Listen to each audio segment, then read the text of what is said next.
Good morning students, welcome to NS painting theory classes.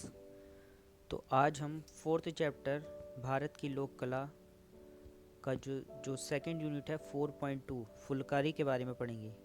Last class में हमने लोक कला किसे कहते हैं ये पढ़ा था और 4.1 कोलम के बारे में पढ़ा था। तो स्टार्ट करते हैं। फुलकारी फुलकारी क्या है? फुलकारी जैसे कोलम है वो फर्श पे की जाती है, जो फुलकारी है वो कपड़े पे की जाने वाली कढ़ाई की एक लोक कला शैली का नाम है। तो एक बार हम पूरा पैसेज एक बार रीड कर लेते हैं।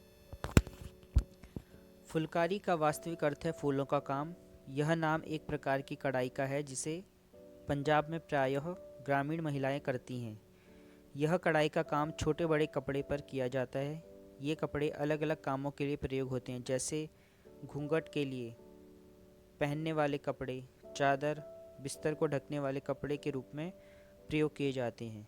यह कढ़ाई का काम मोटे कपड़े पर चमकीले सिल्क के टुकड़ों को मोटे कपड़े के पीछे की ओर से रफू करके सी दिया जाता है।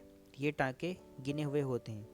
तो सबसे पहले फुलकारी है क्या, उसके बारे में हमें बताया गया कि फुलकारी जो वर्ड है उसका वास्तविक अर्थ है फूलों का काम। यह नाम एक प्रकार की कढ़ाई का है जिसे पंजाब में प्रायः ग्रामीण महिलाएं करती हैं।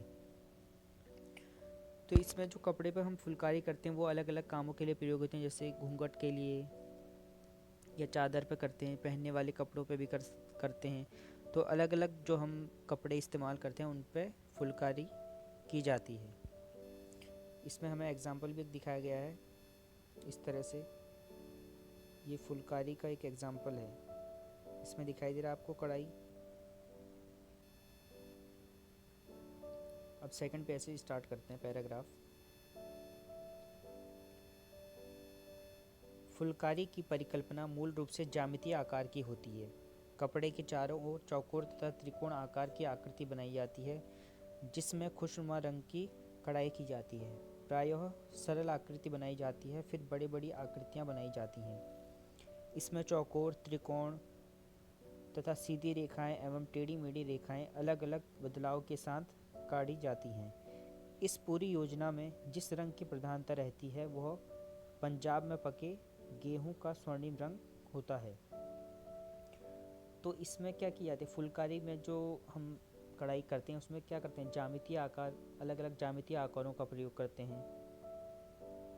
और कपड़े के चारों ओर हम क्या करते हैं, चौकोर तथा त्रिकोण आकार की आकृतियाँ बनाते हैं ताकि जब हम कढ़ाई कर रहे हैं तो हमें आसानी हो, इसलिए हम ज्यामितीय आकारों का इसमें प्रयोग करते हैं। चौकोर, त्रिकोण, सीधी रेखाएं, टेढ़ी मेढ़ी रेखाएं के द्वारा हम क्या करते हैं, जो कढ़ाई करते हैं उससे हम वो आकृति क्या होती है जो भी हम बनाते हैं वो फिर उभरती है। और इसमें जो जो सबसे ज़्यादा जो रंग का प्रयोग किया जाता है वो स्वर्णिम रंग का प्रयोग किया जाता है। जैसे कि पंजाब में जो जो गेहूँ, पके गेहूँ होता है उसका एक रंग है, उस तरह दिखता है, स्वर्णिम रंग का प्रयोग किया जाता है।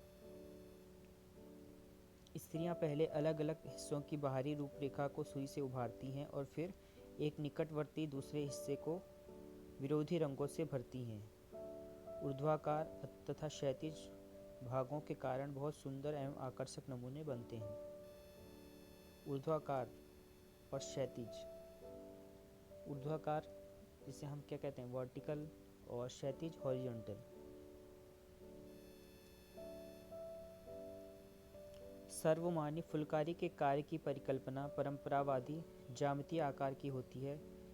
तारों को सुनहरे, पीले तथा सफ़ेद रंग मिश्रित रजत रंग के धागों से लाल कपड़े पर काढ़ा जाता है। मुख्य रूप से परिकल्पना में एक बड़े सितारे के चारों ओर छोटे सितारे विभिन्न रूप में काढ़े जाते हैं, जिससे कपड़े पर एक हीरे जैसी आकृति उभर आती है। रेशम के धागों की चमक से कपड़े का लाल रंग आधार का प्रभाव बड़ा मन भावन लगता है। तो जो एग्जाम्पल दिखाया गया है उसमें इसके बारे में बताया कि वो स्टार की तरह, तारे की तरह दिखाई देते हैं।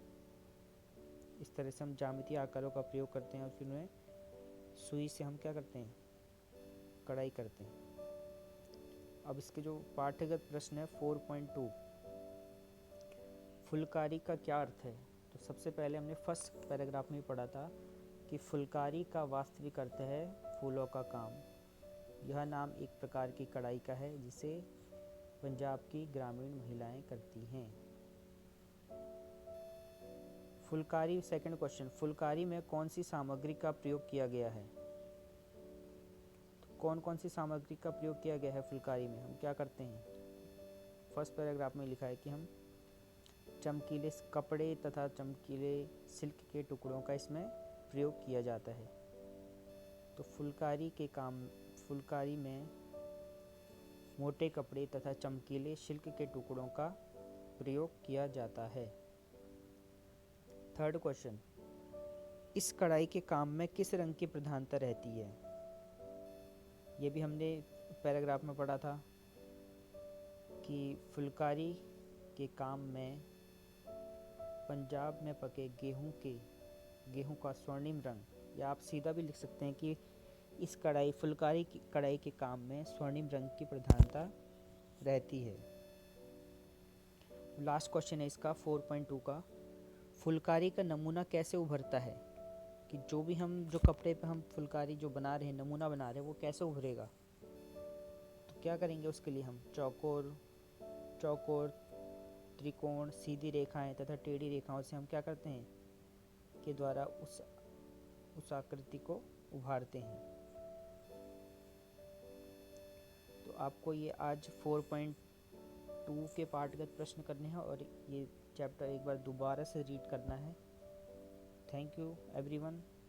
नेक्स्ट क्लास में हम 4.3 के बारे में पढ़ेंगे, कंथा की कढ़ाई के बारे में, कंथा कढ़ाई। तो थैंक यू।